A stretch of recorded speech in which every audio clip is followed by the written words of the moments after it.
The land that nearly broke Beatrice Norris was the same land she refused to surrender, even when the spring floods came roaring down from the mountains and turned her homestead into a shallow, shimmering lake that swallowed her fence posts whole and left her standing ankle-deep in cold, brown water with her hands balled into fists at her sides. She had filed her claim in the spring of 1874, riding into the land office at Caldwell, Kansas on a borrowed mule with her husband's death certificate folded in her coat pocket, and a determination in her dark eyes that made the clerk shift uncomfortably in his chair. Thomas Norris had died of a fever the previous November, leaving Beatrice at 26 years old with a modest sum of savings, a chest of tools, some seed stock, and a stubbornness she had inherited from her Tennessee grandmother. He had been a good man, Thomas, quiet and steady, with calloused hands and a laugh that came slow and genuine when it finally arrived. She had loved him in the particular way that people love things they have worked hard to keep. When the fever took him in 3 days flat, it felt less like grief and more like the ground had simply disappeared from beneath her feet. She did not wallow. That was not her way. She had grown up watching her mother replant a garden after every storm, so she took the savings and she took the mule and she rode to Caldwell, and she filed her claim on 160 acres under the Homestead Act. The land was in the valley of Comanche Creek, a stretch of flat, rich-looking bottomland that should have been ideal for farming.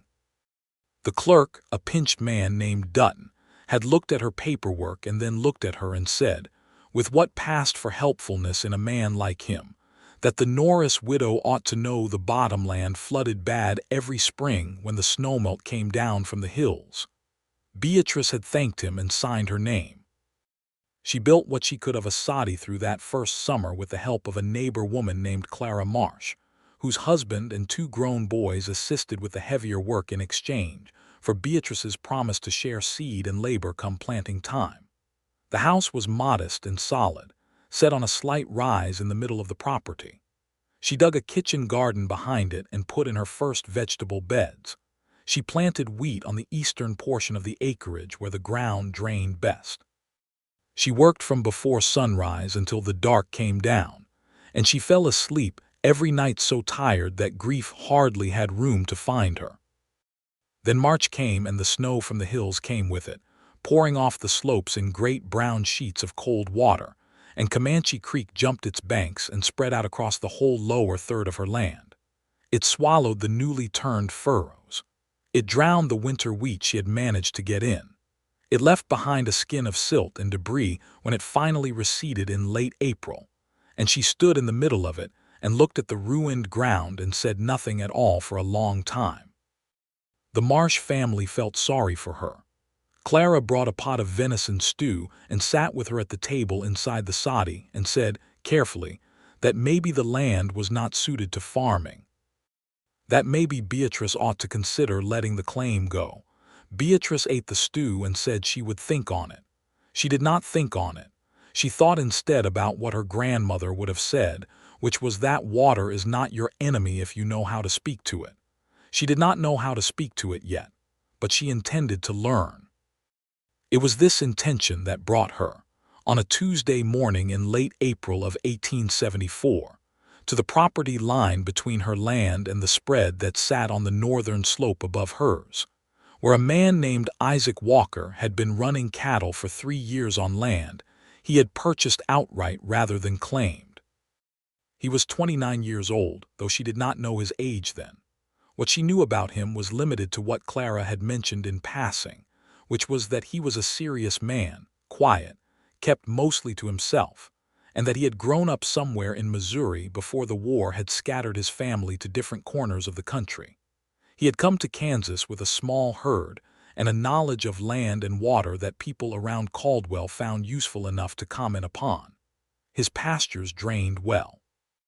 His stock ponds were placed wisely. The creek that crossed his land never troubled him the way it troubled everyone downstream. Beatrice walked to his fence line carrying nothing but her hat and her nerve. She found him mending fence on the slope, a lean, broad-shouldered man with dark hair gone just a little long under his hat, and the kind of sunburn that came from a life lived entirely outdoors. His hands were large and capable-looking. He wore a plain canvas shirt and worn dungarees tucked into boots that had seen a great many miles. He looked up when he heard her coming through the grass, and his expression was not unfriendly, but it was careful in the way that solitary men who have learned to be careful tend to be. "Mr. Walker," she said, and held out her hand the way a man would, straight across. "I am Beatrice Norris. I hold the claim on the bottomland below your property."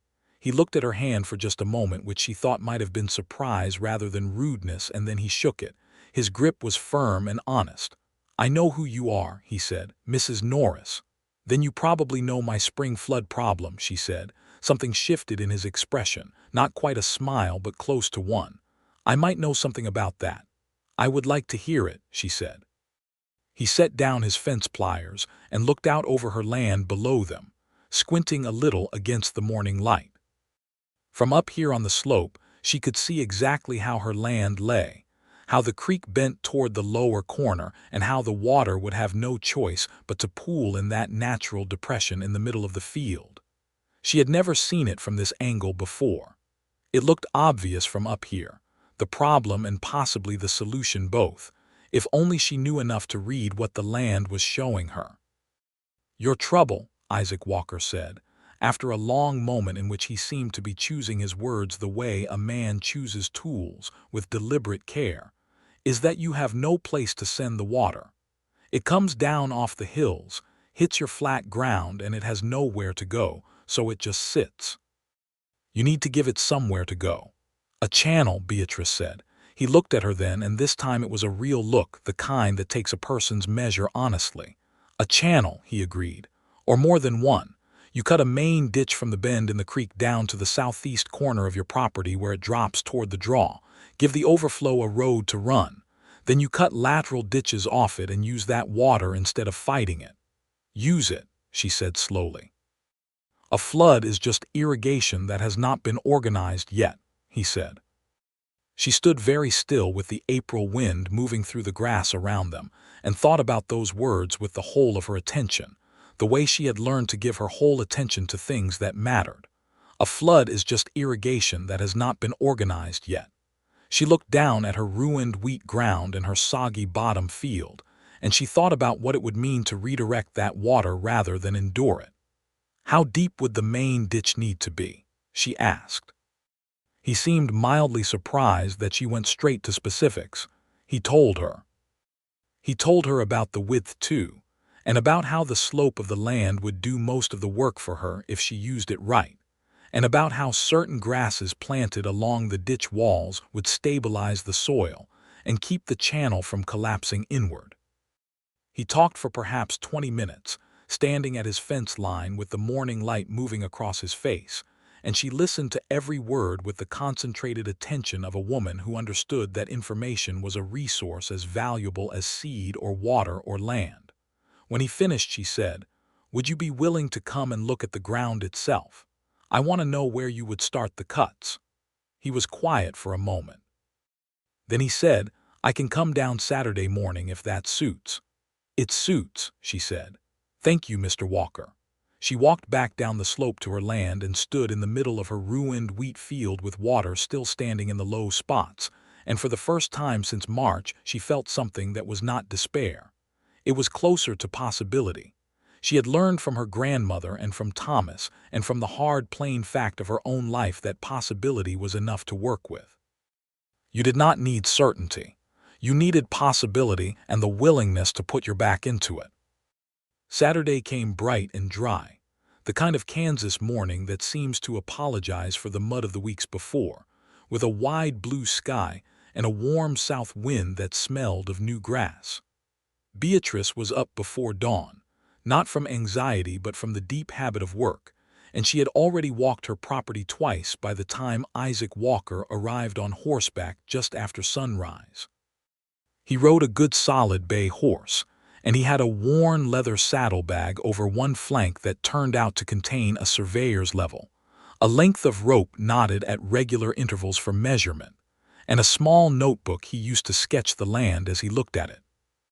She offered him coffee first, which he accepted, standing at the corner of the soddy with his hat in his hand and looking out over her land with the same squinting attention she had noticed at the fence line. He drank the coffee black and handed the cup back and said, "Show me the low corner." She showed him everything. She walked him across every section of her claim, watching him read the ground the way she read seed catalogs, with a focused pleasure that suggested genuine interest rather than obligation. He crouched down in the worst of the flood damage and pressed his hand flat against the silt-covered soil and rubbed a pinch of it between his fingers. "This is good ground," he said, and there was something almost reverent in his voice. "This silt the water brings down. It is as rich as any bottomland I have ever seen. Most farmers would give a great deal for soil like this." "If I could keep it from drowning," she said. "Exactly." He stood up and oriented himself by the sun and the slope and the bend of the creek, and then he walked, straight as a man who knows where he is going, to a spot perhaps 40 yards from the creek bank. He drove a stick into the ground. Then he walked southeast, checking his level against the grade as he went, driving sticks at intervals, until he reached the corner of her property where the land dropped away toward the dry draw. "There is your main channel," he said. 42 inches wide, 18 inches deep at the head, and you let the slope carry it from there. You will need to go deeper at the far end, maybe 2 feet, to keep the gradient. The water will follow this line as naturally as breathing once you cut it." "And the laterals?" she asked. He walked her through the placement of 3 lateral irrigation ditches that would branch off the main channel and distribute water across the field in a controlled flow rather than an uncontrolled flood. He showed her where the natural low points were and how to use them. He explained about cut-off berms, low earthen ridges that would direct sheet flow into the channels rather than letting it spread unchecked. He drew it all in his notebook with quick, precise lines, and then tore the page out and handed it to her. She took the paper and studied it, committing the diagram to memory the way she committed useful things to memory, completely and permanently. "This is a considerable amount of digging," she said. "It is," he agreed. "But you can do it in stages. Get the main channel in before next March, and it will make a significant difference on its own. Add the laterals the following fall, and you will have a working irrigation system by the spring of '76. She looked at him then, and he was looking at the land again, not at her, his hat back on his head and his thumbs hooked in his belt loops. And she thought that he was a man who loved land the way some people loved music or scripture, with his whole complicated heart. She had not thought much about Isaac Walker before this morning, had thought of him only as a practical resource, a neighbor with knowledge she needed. But standing in the middle of her ruined field watching him look at her land with that particular quality of caring attention, she felt a small and unexpected warmth toward him that she filed away without examining too closely. "I appreciate your time," she said. "I would like to help with the digging," he said, which surprised her. He said it still looking at the land, not at her, which she somehow understood meant he meant it straightforwardly and not as a performance of gallantry. "If you will accept it. I have a hired man, a fellow named Petey Dunn, who is strong as an ox and has nothing particular to do until the fall drive. I could spare him 2 or 3 days a week for a month and come myself on the Saturdays." She considered this. She was not a woman who accepted charity easily, and she needed to be sure that was not what this was. "I would pay Mr. Dunn the going wage," she said, "and I would compensate you for your time in whatever currency makes sense." He looked at her then, and the corner of his mouth moved. "I would not say no to a portion of whatever you manage to grow on this ground," he said, "if the system works the way I think it will." It was, she thought, a fair trade. And something in the specificity of his terms, asking for a portion of what she grew, suggested that he already believed in this land's potential in a way that gave her own belief solid ground to stand on. "Done," she said, and held out her hand again.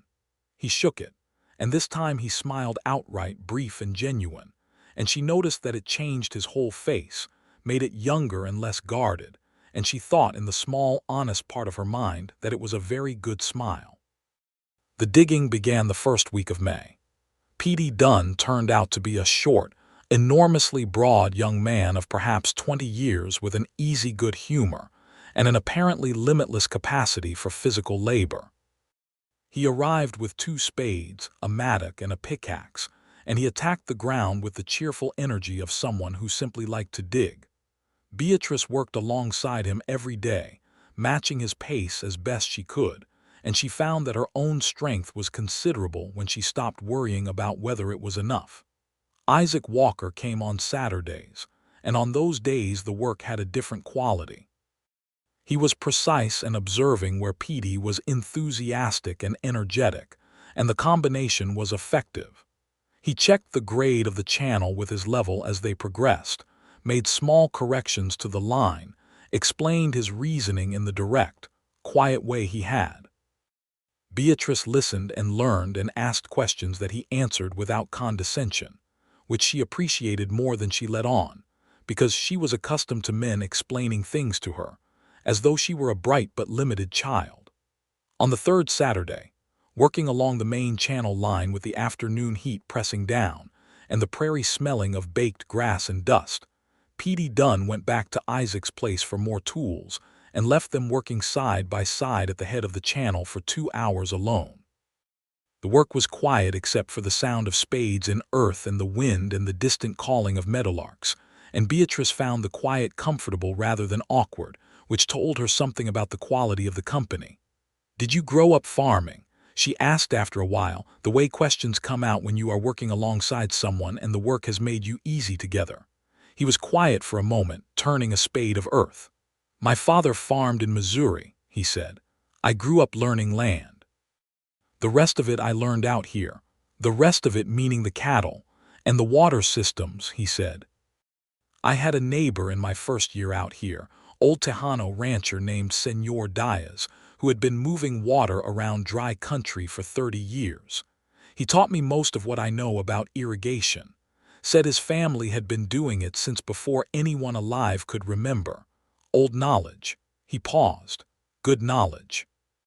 Beatrice thought about old knowledge and who had been doing things longest, and how much of that knowledge got lost or ignored or dismissed when new people arrived and assumed they understood a place better than the people who had understood it for generations. She thought about the Comanche, whose territory this had been within living memory, who had understood this land in ways that the settlers who displaced them were only beginning to guess at. She did not say all of this, but she felt the weight of it, the layered complexity of the land and who had loved it and who had been taken from it. "It seems important," she said, "to learn from whoever actually knows." He looked at her sideways. "It does," he said. And from the quality of the pause that followed, she thought he had heard what she meant beneath what she said.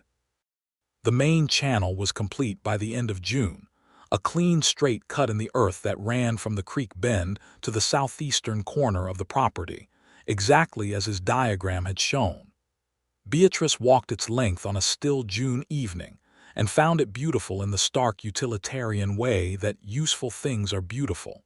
She had done the greater part of this work with her own hands. That mattered to her in a way she could not fully articulate, the deep satisfaction of having physically shaped the ground to serve her purposes.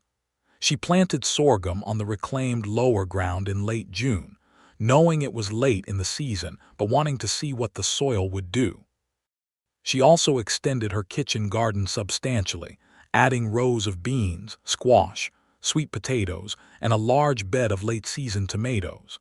The silt-rich bottomland soil was extraordinary. Things grew in it with a speed and vigor that astonished her. The bean plants climbed their stakes in what felt like days. The squash vines spread in great arching sweeps. The tomatoes grew dense and dark-leafed and heavy with fruit well before the first frost. Isaac Walker came by on a Tuesday afternoon in late July when she was harvesting beans. Not a Saturday, just Tuesday, which was different and notable. He came on horseback and he dismounted and tied his horse at the fence post and walked out to where she was working in the bean rows without any particular stated reason for his visit. "The sorghum is doing well," he said, looking at the lower field. "Remarkably well," she agreed. "The soil is everything I thought it was," he said. "Come and look at the squash," she said, without thinking too hard about whether it was appropriate to be that easy with him, because it felt easy and that was enough. He walked with her along the garden rows, and she showed him what she was growing, not with the careful measurement of a woman trying to impress, but with the genuine enthusiasm of someone who loves their work and wants to share it. She showed him the sweet potatoes whose foliage was already sprawling magnificently, the tomato vines staked and heavy, the herbs she had planted against the south wall of the soddy for heat and shelter. She showed him the thing she was most proud of, a long bed of medicinal plants she had been cultivating, chamomile and yarrow and wild bergamot, and a lavender she was attempting to establish despite the climate.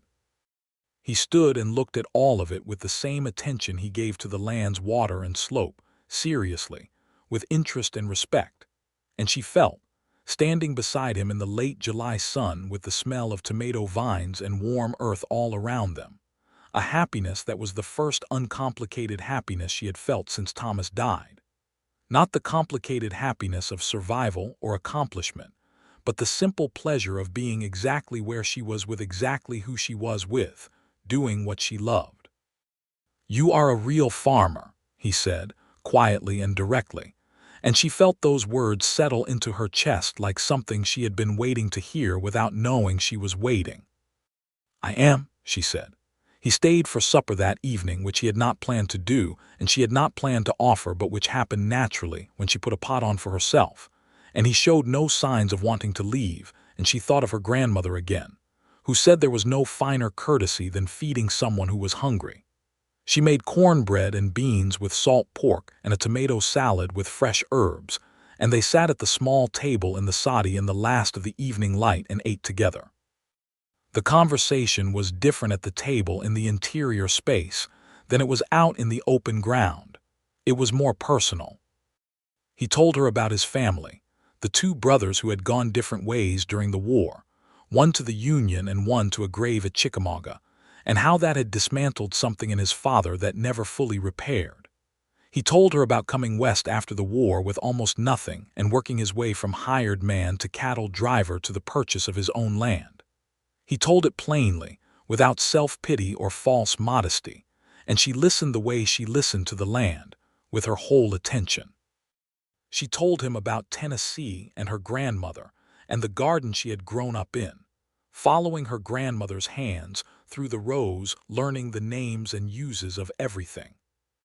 She told him about Thomas, carefully and honestly, about who he had been and how they had come to Kansas together with plans that had not had time to fully unfold before the fever took him. She did not cry, but her voice changed when she spoke of him, became quieter, and Isaac Walker sat and listened without trying to fill the space with comfort, which was exactly right. Some things did not need to be fixed. They just needed to be witnessed. When she was done talking about Thomas, she said, "He would have liked you, I think. You are both men who pay attention." "That is a fine thing to be told," he said. She smiled, and he watched her smile the way a person watches something they want to remember. He rode home in the dark, and she washed up her supper things and sat for a while in the doorway looking out at the stars that had come out over the prairie, enormous and brilliant and indifferent to human longing the way stars always are, and she thought about what she felt, and whether she was entitled to feel it so soon, and whether entitlement was even the right frame to put on it. Thomas had been gone 8 months. She had not expected to feel warmth for anyone else for a long time. She had not been looking for it. But it had shown up, the way spring shows up in the middle of a hard winter, without permission and undeniably. She went to bed and did not sleep for a while, and then she slept well. The summer pressed on. P.D. Dunn came 3 times a week to help with the lateral irrigation ditches that Isaac had mapped out in the early spring, and Isaac came on Saturdays as he had promised. But he also came on other days now, with reasons that were real enough but perhaps not always the primary reason. He came to look at the sorghum and stayed to help stake the tomatoes. He came to check the grade on the first lateral ditch and stayed for supper. She rode up to his property one afternoon to return his level, and he showed her his cattle operation with the same quiet pride she felt in her garden, and she was impressed by the cleanliness of his management and the health of his animals. His place was less homelike than hers, which she supposed was natural for a solitary man. The house was solidly built but sparse, with very little by way of decoration or softness, the sort of interior that said its occupant had no one to make a home for. She noticed this, and then felt complicated about having noticed it. Clara Marsh noticed the Saturdays and the Tuesdays and the suppers and said, with the frank warmth of a woman who understood both loneliness and love, "That man is not coming over to check the ditches every week, Beatrice." "He is helping with the irrigation project," Beatrice said firmly. "Mum," said Clara Marsh. On a Saturday in late August, when they were working together on the second lateral ditch and the sun was ferocious and the air was dry and still, Isaac Walker stopped digging and looked at her in a way that was different from his usual way of looking, which was careful and measured. This look was not careful. It was open in a way she had not seen from him before, and it made her heart do something inconvenient. "I want to ask you something," he said. "Ask," she said, setting her spade in the dirt. "When the ditches are done," he said, "would you consider letting me come around even so?" She looked at him steadily, this serious, careful, good man, and felt the full weight of what he was asking and what it would mean. For what purpose? She asked not to be difficult, but because she was a woman who liked things said plainly. He pulled in a breath. "I think you know the purpose," he said. And then, because he was a man who had learned from her example of directness, he said, "I would like to court you properly, Mrs. Norris, if you are open to it." She was quiet for a long moment, looking at her land, the main channel running clean and straight in the distance, the second lateral taking shape under their combined labor, the whole of the place she had claimed and built and fought to keep. Thomas was in that silence. She let him be there. Then she looked at Isaac Walker and said, "I believe I might be open to it." He nodded once, as though this were a matter that had been properly settled, and picked up his spade again, and she picked up hers, and they went back to work.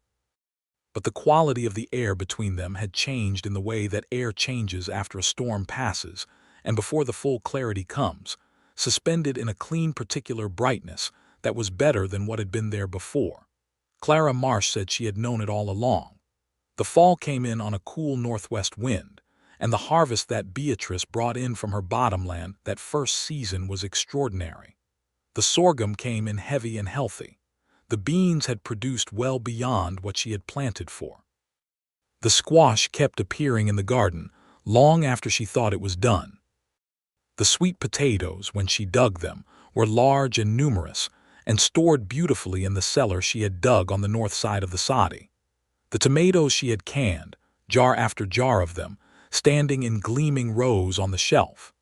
The herbs she had dried and bundled and hung from the ceiling, filling the interior of the small house with a warm, aromatic sweetness. She gave Isaac Walker his portion of the harvest as they had agreed, and she filled 3 crates and a sack with produce from her garden, and drove it over to his place in the wagon she had acquired by midsummer. He stood in his sparse kitchen and looked at those crates and that sack with an expression she could only describe as moved, though he would not have described it that way himself. "This is too much," he said. "The land produced it," she said. "We both worked for the conditions that let the land produce it. The division seems fair." He put his hand on the edge of one of the crates for a moment, as though steadying himself, and said, "You built something real here, Beatrice." It was the first time he had used her given name. She felt it the way you feel a change in the weather before you can see the evidence of it in something beneath the skin. "We built part of it," she said. The winter of 1874 moving into 1875 was sharp and cold and long, as Kansas winters reliably were.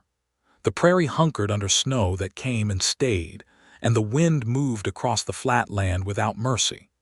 Beatrice spent it well. She spent the cold months in the way that good farmers always do, repairing and planning and preserving and thinking carefully about what the spring would bring. She corresponded with a seed house in St. Louis, ordering varieties she wanted to trial on her bottomland. She read everything she could find about irrigation and field drainage, a small collection of agricultural pamphlets, and one excellent book on the subject that Isaac had ordered from a library in Kansas City and lent to her without making a ceremony of it. He came for Sunday dinners through the winter, arriving with the regularity of someone who had arranged his week around a fixed point. She cooked good meals, not to impress him but because she was a good cook and she liked feeding people well, and he ate with the honest appreciation of a man who lived primarily on his own plain cooking. After dinner, they talked for long evenings by the stove, covering territory that ranged from practical to philosophical to personal, in the easy, unscripted way of people who find themselves genuinely interested in each other's minds. She told him about the medicinal knowledge she had from her grandmother, the herbal treatments and preparations, the use of plants for healing that her grandmother had learned partly from the women of the Cherokee Nation, whose land had bordered their Tennessee farm before the terrible forced removals. She said this plainly and with the honest acknowledgement of what those removals had been, a crime dressed as policy, a theft of land and life and knowledge carried out by the government of the country she lived in. Isaac Walker listened with the same seriousness he brought to everything and said nothing foolish, which she had learned was one of his finest qualities. He told her about a summer he had spent in New Mexico territory early in his westward years, working for a Hispano cattle rancher who had held his land grant from the Spanish crown and whose family had been in that valley for 150 years.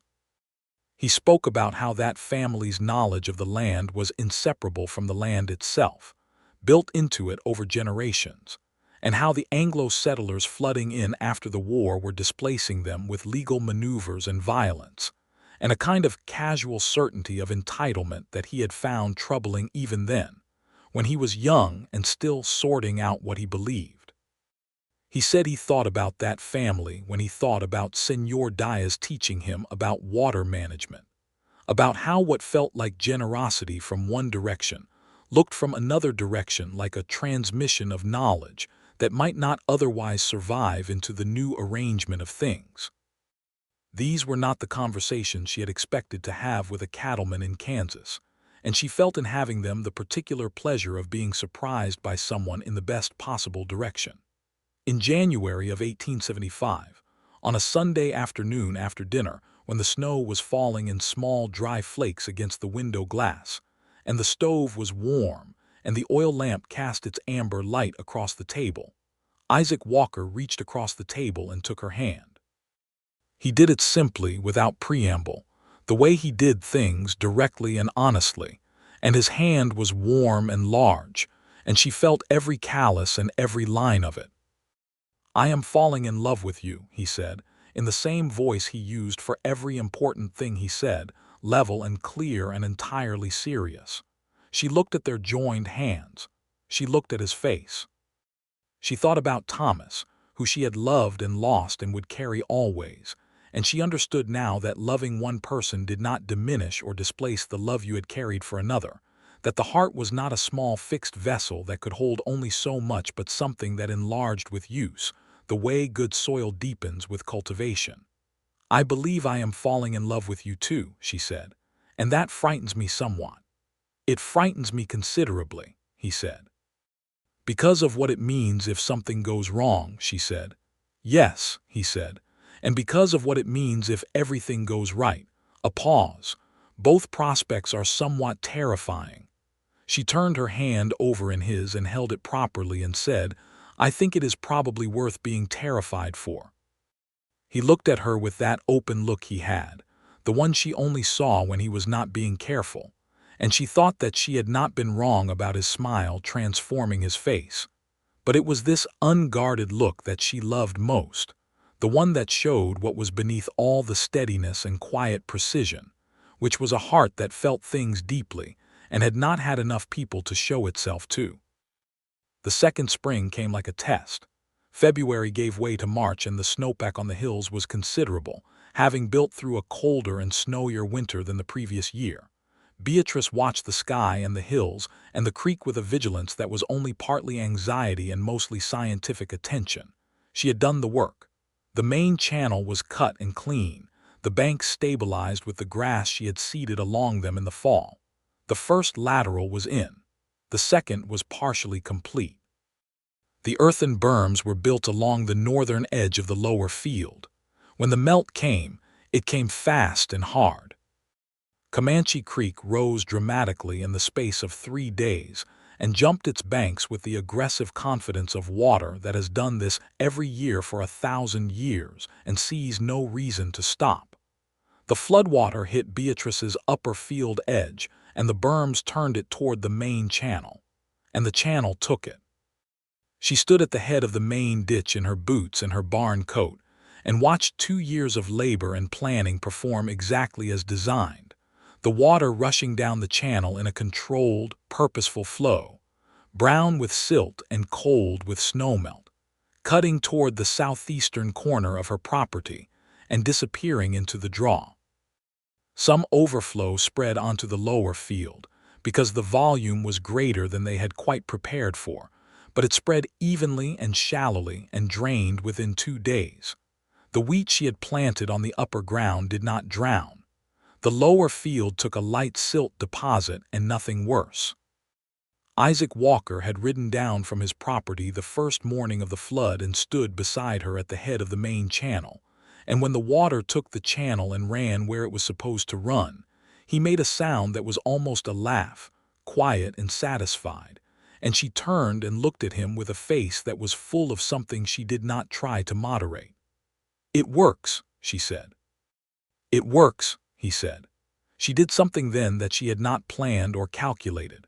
She put her arms around him, just stepped in and held on, and after a single surprised moment he put his arms around her too, and they stood there at the head of the channel with the spring flood rushing past their boots and the cold Kansas wind coming down from the hills, holding on to each other with the simple physical certainty of 2 people who have found where they belong. He kissed her for the first time later that morning, after the worst of the flood had passed, and they had walked the full length of the main channel checking for collapse or washout, and found it solid, when they were standing at the southeast corner of her property, where the water disappeared into the draw, flushed and tired and very happy. He turned to her and she looked up at him, and he put his hands on either side of her face with that same careful precision he brought to everything and kissed her in the morning light. And it was a real kiss, warm and thorough and absolutely sincere, and she kissed him back with equal sincerity and thought that she could not remember the last time something had felt so completely right. The spring of 1875 laid the groundwork for the most remarkable growing season Beatrice had ever witnessed in her life. The flood had deposited a fresh layer of silt across the lower field, rich beyond measure. She had planned for this, having ordered her seed selections over the winter, with an eye toward what would benefit most from the exceptional fertility of flood-deposited bottomland soil. She planted corn in the lower field, a variety called Bloody Butcher that her grandmother had grown in Tennessee, and that she had obtained through the St. Louis seed house, and she planted it in long straight rows with the lateral irrigation channels running between them, ready to carry supplemental water through the dry months of midsummer. She planted the upper fields in wheat again, more confidently now that she knew the drainage situation was manageable, and she expanded her kitchen garden to nearly an acre, putting in everything her grandmother had taught her and everything she had been reading about through the winter. She planted sorghum and sweet potatoes and an ambitious bed of watermelons on the warmest, sunniest corner of the property. She planted sunflowers along the fences, partly for the seeds and partly because they were beautiful, and she believed beauty had a practical function in a life. She planted a kitchen herb garden of serious ambition, lavender and rosemary and thyme and mint, and a dozen medicinal varieties she had been cultivating from seed since the previous year. The lavender was finally establishing itself, purple-gray and fragrant in the warm corner where she had situated it. And she planted, on the slope above the main channel where the soil had good drainage and the sun hit it all day, a small vineyard. 6 grapevines. It was perhaps the most ambitious thing she attempted, grapes being notoriously slow and uncertain, but her grandmother had kept grapevines in Tennessee, and she had kept the knowledge of them, and she thought the channel slope with its excellent drainage and full sun exposure was as good a place as she was likely to find in Kansas. Isaac Walker looked at the grapevines and was silent for a moment and then said, "You are planning a long time ahead. Grapevines do not produce for 3 years," she said. "Planning ahead is the only way." He looked at the small vines and then at her, and something moved through his face that she recognized now as the precursor to something important. "Beatrice," he said, "I have been thinking about asking you to marry me." She was quiet, pulling a weed from around the base of one of the vine stakes. "You have been thinking about it," she said. "Thinking about the right way to ask," he said, "since I am not at all uncertain about wanting to." She sat back on her heels and looked up at him with the full attention that was one of her finest qualities. He looked back at her steadily. This man who had shown her how to speak to water, who had eaten at her table through a Kansas winter, and held her at the edge of a flood channel, and told her plainly that he was falling in love with her. He was 30 years old now and she was 27, and they had known each other for almost exactly a year, and she felt that she knew him the way you know ground you have worked, deeply and practically, and with a clear-eyed understanding of both its richness and its difficult places. "Ask then," she said. He went down on one knee in the dirt beside the grapevines, which she had not expected, and which made her chest ache with sudden feeling, because this serious, careful, proud man was kneeling in the dirt of her garden on a spring morning without any ceremony but the ceremony that mattered, and he said, "Beatrice Norris, I would like to spend my life beside you. I would like to help you build this place into everything it can be, and I would like to build a life with you that has the same quality of this land, which is rich and full of possibility when it is properly cared for. Will you marry me?" She was not a woman who cried easily. She was crying now, not noisily but genuinely, tears sliding down her face in the way of strong emotion that will not be kept back.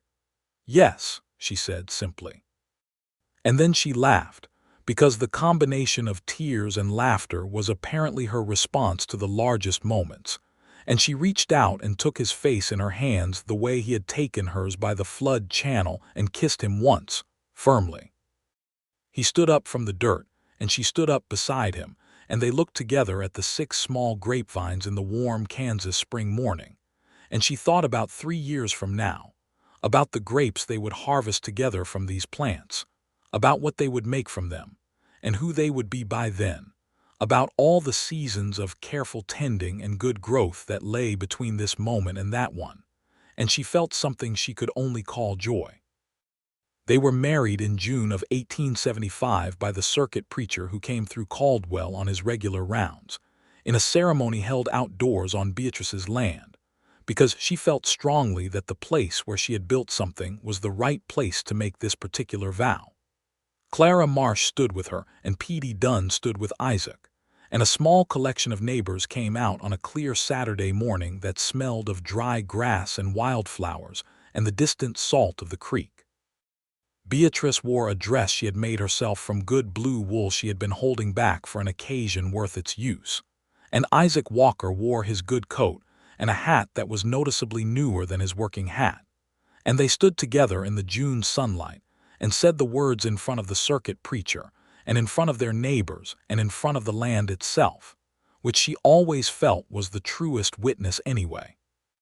Clara Marsh said afterward that she had never seen a man look at a woman quite the way Isaac Walker looked at Beatrice during those vows, with the full force of a careful man's undivided heart, and that it had made her cry into her good handkerchief. Petey Dunn ate 4 plates of food at the celebration afterward, and pronounced it the finest party he had attended in the territory, and since Petey Dunn's social calendar was not especially crowded, this may have been true. The summer after the wedding was the best growing season Beatrice had ever seen. The corn in the lower field grew to heights that drew people from neighboring farms to come and look at it in genuine wonder. Tall, deep green stalks with fat, heavy ears. The bloody butcher variety producing, as her grandmother had promised it would given proper soil and water. The wheat on the upper fields came in clean and heavy. The kitchen garden was a wilderness of abundance, the squash vines threatening to escape their beds entirely, the tomatoes producing past any reasonable expectation, the sunflowers tall as a man along the fence line, their heavy heads tracking the sun.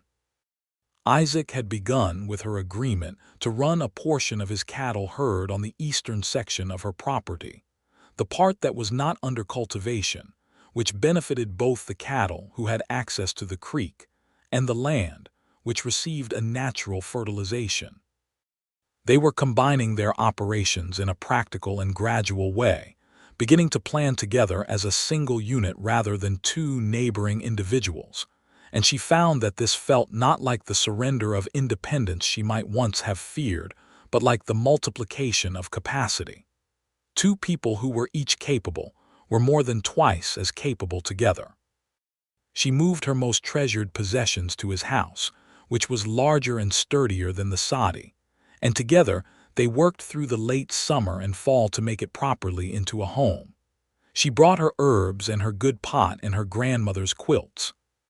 She brought her seed boxes and her agricultural pamphlets and her growing collection of books. She brought the oil lamp and the blue curtains she had sewn for the soddy's windows, and hung them instead on the wider windows of the house on the slope. Isaac put shelves on the kitchen wall for her preserving jars, and a good iron hook beside the door for her barn coat, and he built a potting bench along the south wall of the barn where she could work with starts and cuttings out of the wind. He did these things without announcement. She would just find them done, the shelves appearing one Sunday while she was at the Marsh farm, the potting bench there one morning when it had not been there the evening before, and each time she found something new, she thought about what these small, precise acts of care said about the man who performed them. She kept the soddy as a storage and work building. It was too solid to abandon, and used it for her canning and preserving operations through the fall, the big harvests that required her to work for days at a stretch, reducing and putting up and labeling the gleaming rows of jars that represented both food security through the winter and the evidence of what the land could do when it was properly understood. By November of 1875, she had something she could barely quantify, not just a successful farm, not just a productive piece of land, but a life that felt fully inhabited in every corner. There was work that mattered and a partner who matched her in seriousness and attention, and a piece of ground that was coming into its full potential under her care. There was love that had grown from practical shared work, an honest conversation and the tested intimacy of a hard Kansas winter, love that had the quality of the bottomland soil itself, rich and complex, and built up over time from good solid material. In December of 1875, Beatrice told Isaac she was expecting. He stood very still when she told him, in the kitchen of their house with the winter light coming through the blue curtains, and then he crossed the room and held her in a way that she felt was complete, arms around her and his face pressed to the top of her head, and his whole body expressing something that was past what words would have carried. "Are you pleased?" she asked, her voice muffled against his shirt. "I am so pleased," he said, "that I cannot adequately describe it." "I thought you would be," she said. "You show your feelings clearly when they are large enough." He laughed, which was a sound she had worked to cultivate in him, and which continued to have the effect it had always had, making everything lighter. He held her more carefully after that, not as though she were fragile, because she was not fragile and would not have tolerated being treated as though she were, but with a heightened attentiveness that was its own kind of tenderness. The winter of 1875 into 1876 was cold again, but not as brutal as the previous two, and Beatrice moved through it with the settled contentment of a woman whose circumstances align with her nature. She planned the spring planting with the latitude the irrigated fields now gave her, knowing that the channel system would manage whatever the snowmelt brought, and that her lower field could be worked with confidence. She corresponded with the seed house again and added to her orders. She began, quietly and with the careful pace that serious things require, to write down her grandmother's herbal knowledge, the full collection of preparations and uses and plant identifications that she carried in her memory, because she understood that knowledge unrecorded is knowledge at risk, and she intended this particular inheritance to outlast her. On a cold morning in early March of 1876, 2 weeks before the spring melt was expected to begin its usual assault on the creek banks, Beatrice gave birth to a son.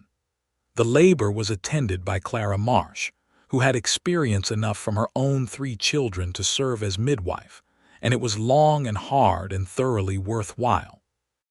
Isaac Walker sat outside the door of the bedroom for 8 hours being quietly terrified, which was the most frightened he had been since the war, and when Clara finally opened the door and told him he could come in, he came in and looked at Beatrice, pale and tired and entirely magnificent, holding a dark-haired baby against her chest, and he sat on the edge of the bed and put his arm around her very gently and looked at his son with an expression that she would remember for the rest of her life.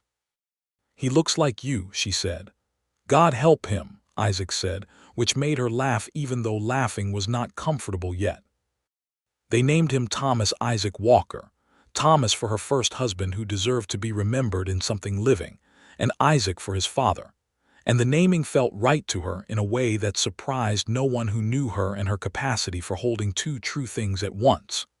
The spring melt of 1876 arrived on schedule, and the channel system, now with both laterals complete, handled it with an ease that was almost anticlimactic after the drama of previous springs. The water came down from the hills, Comanche Creek swelled and ran. The channel took the overflow and directed it through the lateral ditches across the lower field in a controlled irrigation sequence, and the lower field got its spring flood deposit of rich silt, and nothing more damaging than that. Beatrice stood at the head of the main channel with Thomas Isaac on her hip, the baby solemn and wide-eyed in the April wind, and watched the water run the way she had taught it to run, and felt a deep settled satisfaction that was among the finest feelings she knew.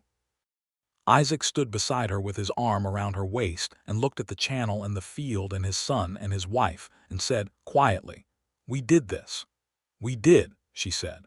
The growing season of 1876 was what Beatrice would later describe to her children as the first real proof season, the year when everything they had built and planned and hoped for came into its full expression. The corn came in staggering. The wheat filled the upper fields with a golden weight that had to be seen to be credited. She expanded her sorghum planting to the reclaimed lower fields and tried a test plot of cotton in the warmest corner, which was perhaps optimistic for Kansas, but produced well enough to make her think seriously about it.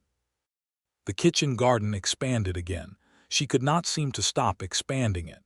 And this year she added a proper herb garden that was separate from the kitchen vegetables, a dedicated medicinal and culinary garden, enclosed by a low fence that she had begun thinking of as her grandmother's garden, not sentimentally but practically, as a place where that particular inheritance lived in physical form. People began to come to her for the herbs and preparations. A woman 3 farms over came for the yarrow and arnica for her husband's persistent joint pain.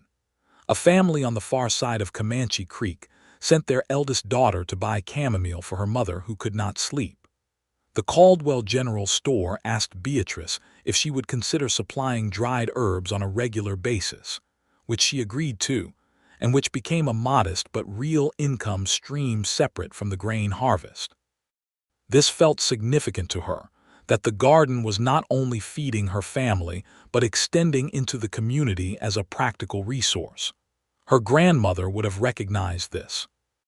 This was the original purpose of that knowledge, not private accumulation but shared benefit, the way of women who understood that the health of a community required its members to care for each other, and for the ground that sustained them all. Isaac Walker watched his wife build this network of relationships and resource sharing with an admiration he expressed most clearly in practical support, making sure she had what she needed, driving the herb crates to the general store on his own trips to town, building her a second potting bench when the first one was no longer sufficient for her operation.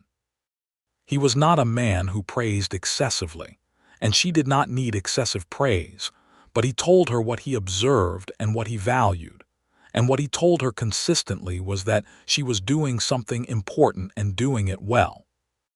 In the late fall of 1876, after the harvest was in and the preservation work was done, and Thomas Isaac was walking unsteadily around the house knocking things over with the innocent confidence of a child who does not yet understand the concept of consequence, Beatrice told Isaac she was expecting again. He received this news with the same still, complete pleasure he had shown the first time, and she noted with satisfaction that he was no longer terrified, or if he was, he had made his peace with the terror, and what showed was the pleasure more fully. "You are entirely sure?" he asked. "I have been growing things long enough to recognize early signs," she said, which made him laugh. The second pregnancy was easier in some ways. She knew what was coming, and had planned more carefully for the demands it would make on her time and physical capacity. She arranged with Clara Marsh's eldest daughter, a capable young woman of 16 named Susanna, to help in the house and garden through the late pregnancy and the months after. She continued her work through the winter with some modifications. She had P.D. Dunn do the heavy digging on the third lateral ditch she was planning for the south field, and she managed the lighter work herself. In the spring of 1877, when the channel system managed yet another spring melt with easy competence, and the lower fields received their annual gift of silt, Beatrice gave birth to a daughter. The labor was shorter this time and the recovery faster, and the little girl arrived in late April in the middle of a warm spring rain, and made herself known immediately with a voice of considerable authority. They named her Ruth Clara Walker, Ruth for the biblical woman whose steadfast faithfulness Beatrice had always admired, and Clara for the neighbor who had been beside her from the beginning. And Clara Marsh cried thoroughly when she heard the middle name and said it was the finest honor she had ever received. Thomas Isaac, now a year old and deeply suspicious of this new development in the family, came to terms with his sister within a week, at which point he took the position that she was primarily there for his entertainment, and began bringing her rocks and leaves as gifts with the solemn generosity of a child who is sharing his best things.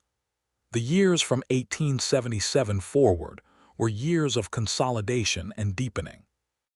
The farm grew more productive with every season as the soil continued to build, and the irrigation system was refined.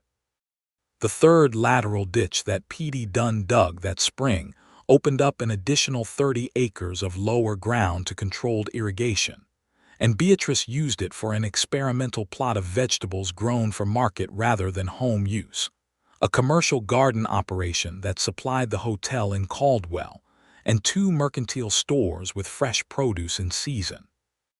Isaac expanded his cattle herd carefully, adding stock as the pasture could support it, and the combined operation of livestock and crop farming gave their land a resilience that single-focus operations lacked. In drought years, the cattle could be reduced, and the irrigation system maintained crop production. In wet years, the pasture thrived and the channels managed the water surplus. The land, understood and managed as a complete system, proved more stable than anyone who had dismissed the bottomland as flood-prone had imagined.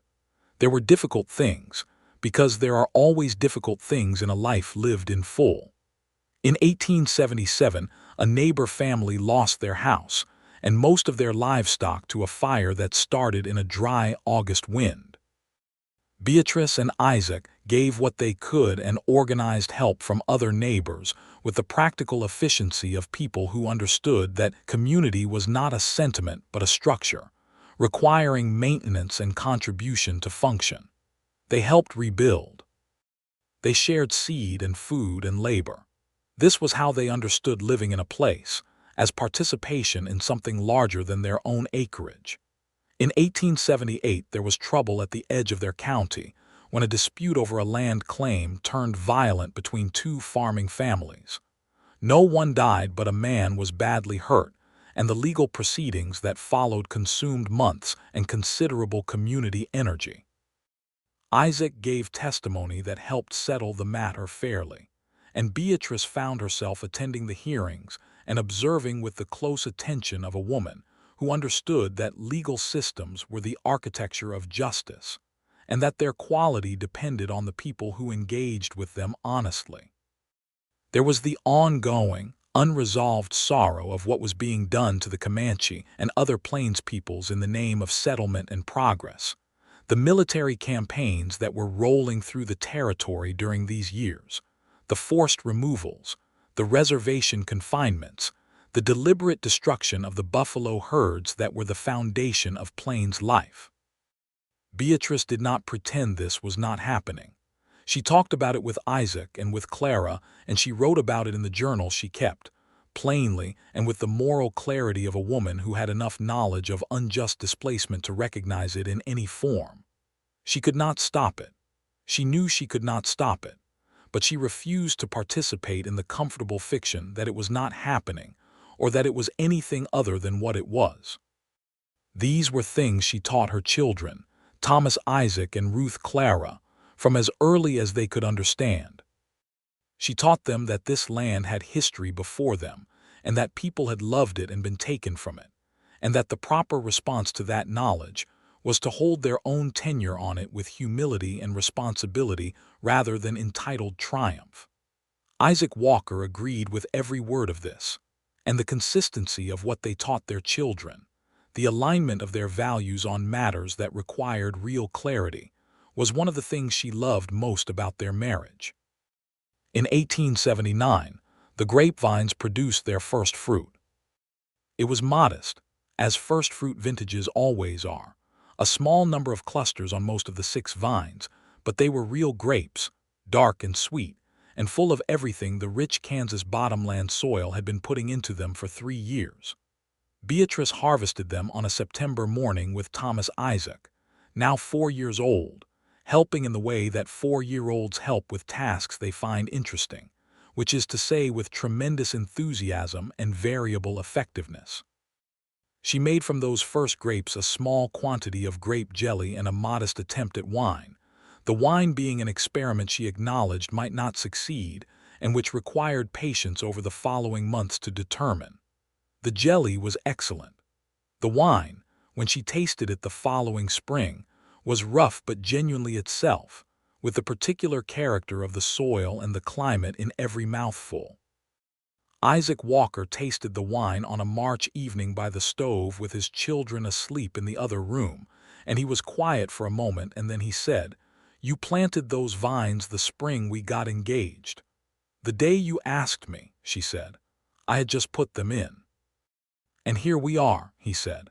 She looked at him across the table, this man she had chosen and built with and loved through 5 years of hard work and good seasons and the ordinary extraordinary intimacy of a shared life, and she thought that here they were indeed. 5 years, she said. 5 good years, he said. She reached across the table and took his hand, their old gesture now, the one that had been new and tentative in January of 1875 by the kitchen stove, and was now as natural as breathing, worn smooth by repetition, and still charged with the same quality of feeling underneath the comfort of habit. "What are you thinking?" asked, which was a question he had learned to ask her because her silence contained interesting things. "That I want to tell you something," she said. "2 things, actually." He waited. "The first is that I am expecting again," she said. His hand tightened around hers. "The second," she smiled slowly, the full, rich smile that he had been watching transform her serious face for 5 years and which he had never stopped finding remarkable. "I was thinking about the ditches," she said. "Not just the ones we have. I was thinking about the ones we could still build." I have been reading about something called a cistern system, where you collect the spring overflow in a reservoir and can distribute it through the dry summer months. I think there is room for it on the south slope, between the lower field and the draw." He stared at her for a moment, and then he laughed, the full real laugh that she had cultivated in him, warm and genuine and filling the room completely. "You are telling me you are expecting our third child, and in the same breath you are planning a new irrigation project." "They are not unrelated," she said. "The more water we can manage, the more we can grow. The more we can grow, the more secure our children are." He looked at her with the open look, the unguarded one. "You are the most remarkable person I have ever known," he said. "You are not bad yourself," she said. "For a cattleman." "Former cattleman," he said. "I believe I have become primarily a farmer." This was true, and they both knew it. The cattle operation had been gradually balanced with, and then somewhat eclipsed by, the crop and garden enterprise.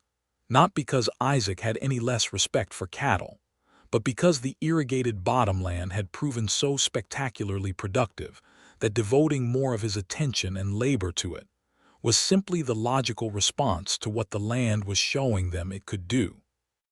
P.D. Dunn had in the meantime parlayed his wages and experience into a small property of his own north of Caldwell, and he came by now as a neighbor and friend rather than as hired help, though he still turned up when there was heavy work to be done with the same cheerful, enormous energy he had always had. He had married a young woman named Dora Haverson, who raised chickens and made cheese and could outride most men in the county. And Beatrice and Dora Dunn had become genuine friends in the way that women who respect each other's capacity and ambition become friends, with honest conversation and practical mutual support. In the fall of 1879, Beatrice gave birth to their third child, another son, who came into the world with a pair of lungs that suggested he would make his presence known throughout his life. They named him James Henry Walker, James because it was a family name on Isaac's side that had waited several generations for use, and Henry for no particular reason, except that it suited the weight and character of the child immediately and completely. Thomas Isaac, at 4, was gravely proud of his status as eldest, and took it upon himself to explain the workings of the farm to his new brother from the day James arrived home, a project that would require some years to complete given the recipient's current limitations, but which Thomas Isaac pursued with the earnest commitment of a natural teacher. Ruth Clara, at 2, inspected James Henry with the same thorough attention her mother brought to new seed varieties, and rendered a judgment, communicated in the emphatic but limited vocabulary of a 2-year-old, that appeared to be positive. The farm at the turn of the decade into 1880 was a different place from the flooded bottomland that Beatrice Norris had filed her claim on in the spring of 1874.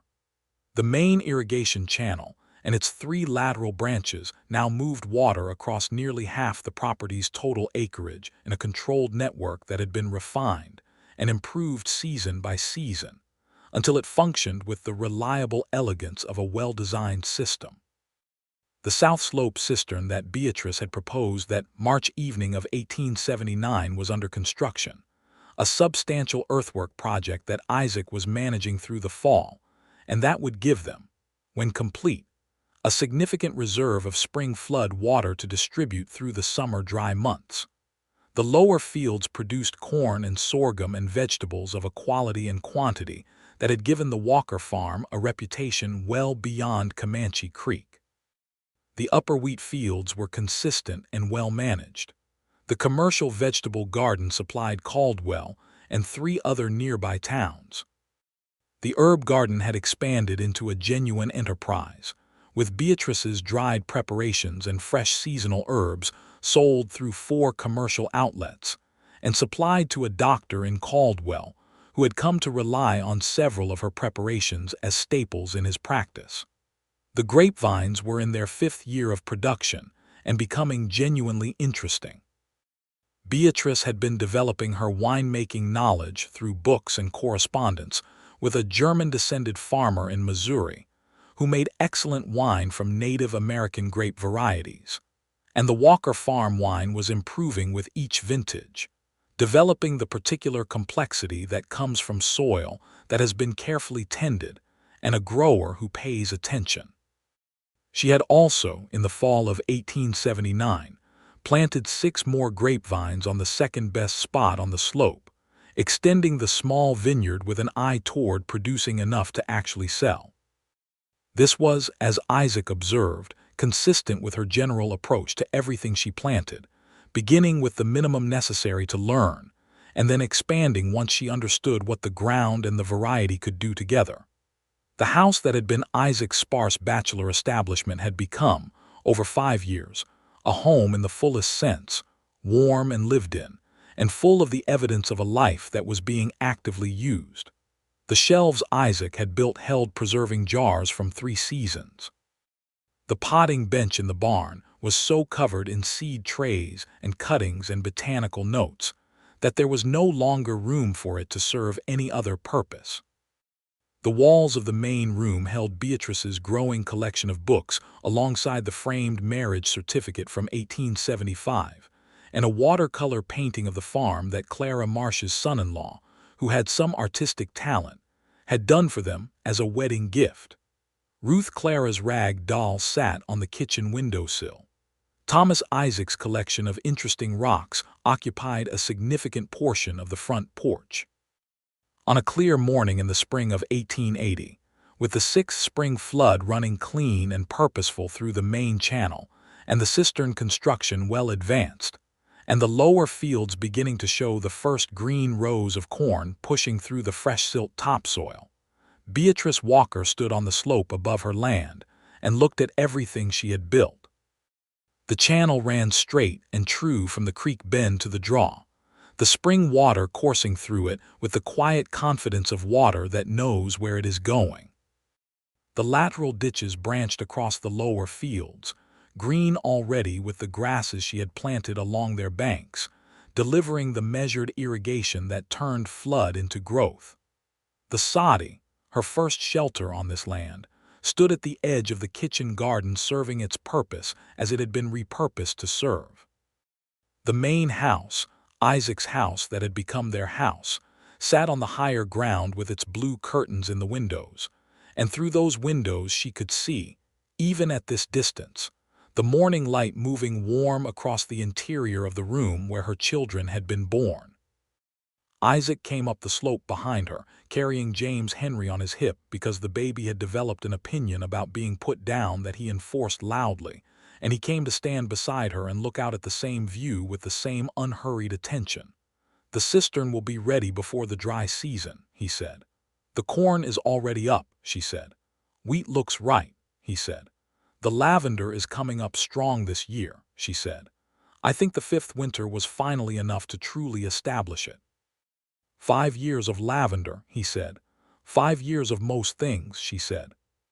He shifted James Henry to his other hip and put his free arm around her shoulders, and she leaned into his side with the complete unself-conscious comfort of a woman who knows exactly where she belongs. They were quiet for a while with the spring morning around them, the meadowlarks calling from the fence posts, and the creek running high, and the smell of wet earth and new grass, and faintly, from the soddy direction, the warm herb smell of the drying chamomile she had hung in the windows. "What are you planning to plant in the South 40 this year?" he asked. "I have been thinking about that," she said, which was her standard opening for an agricultural proposal that was likely to be somewhat ambitious. "Cotton." He was quiet. "I know," she said, "but the cistern gives us the supplemental water capacity. The South 40 has the best sun exposure on the property. If we amend the soil through the summer and plant in 81 with the full irrigation system behind it, you are going to grow cotton in Kansas," he said. "I am going to try," she said. "Which is different, and if it does not work I will know more than I know now." He looked at her, and she looked back at him with the direct calm of a woman who has been right enough times about enough ambitious things to feel entitled to her confidence. He said, "I will help you amend the South 40 soil this summer." She smiled. "I know you will." James Henry, following the conversation with the alert brown eyes he had inherited from his mother, offered a comment in the prelinguistic vocabulary of an 8-month-old that seemed from its tone to be supportive. "He agrees," Isaac said. "He is very sensible," Beatrice said. That evening, after the children were in bed, and the house was quiet with the particular quality of quiet that comes after children are asleep, that warm inhabited silence of a house that has been fully used by a full family through a full day, Beatrice sat at the kitchen table with her journal and wrote. She wrote about the flood channel and the spring melt and the corn rows and the cistern. She wrote about the lavender finally establishing itself and the grapevines coming into their second proper harvest year. She wrote about Thomas Isaac's solemn project of teaching his brother the names of the birds. She wrote about Ruth Clara's current obsession with learning to braid, which she was practicing on everything in reach, including the dog. She wrote about Isaac, about the specific quality of standing on the slope that morning and looking at what they had built together, the particular nature of a love that has been tested by hard seasons and proven durable, that has grown deeper with use rather than thinner, that has the quality of the bottomland soil itself, accumulating richness with every year that passes. She wrote about her grandmother and about Thomas, about carrying them forward in the names of her children and the knowledge in her herb garden, and the memory of what they had taught her about looking at hard ground and seeing what it could become. She closed the journal and looked up, and Isaac was in the doorway, leaning against the frame with his arms crossed and his expression the quiet, warm one he wore in the evenings, and he said, "Coming to bed?" "In a moment," she said. He came and sat across from her instead, in no hurry, the way he had learned to be in no hurry about time spent in her company, and the lamp between them cast its familiar amber light, and outside the Kansas night was full of stars, and the sound of the creek running high with snowmelt through the channel she had built, and the land they had made into something, and the life they had grown together from ground that everyone else had called too wet and too difficult, and not worth the trouble. She looked at him across the table and thought about a morning 6 years ago when she had walked up a slope to a stranger's fence line carrying nothing but her hat and her nerve, and about everything that had grown from that particular seed. "I am happy," she said, simply without ceremony, as a statement of observed fact. He looked at her with the open look, the full, unguarded one she loved best. "So am I," he said, "considerably." She reached across the table and took his hand, and the lamp burned warm between them, and outside the spring water ran through channels she had helped cut with her own hands, feeding the land that fed her children, the rich Kansas bottomland that had looked like a problem and turned out to be a promise, kept faithfully by the woman who had refused to let it go and the man who had shown her that water, like love, is not your enemy once you learn how to speak to it. The years ahead were already in the ground, the way all things are before they grow, the cotton experiment and the expanded vineyard, and the cistern full of spring water held patient for summer, the fourth child not yet known but coming, the grapevines growing toward their finest vintage, the herb garden accumulating its quiet knowledge year by year, the children growing toward their own distinct and extraordinary lives on this particular piece of Kansas earth that had been filed on and flooded and channeled and planted and loved into something that would outlast its builders by a long and generative time. Beatrice Walker looked at her husband in the lamplight, and he looked at her, and between them was everything they had made, visible and invisible, rooted deep in the rich bottomland soil that they had learned together how to tend.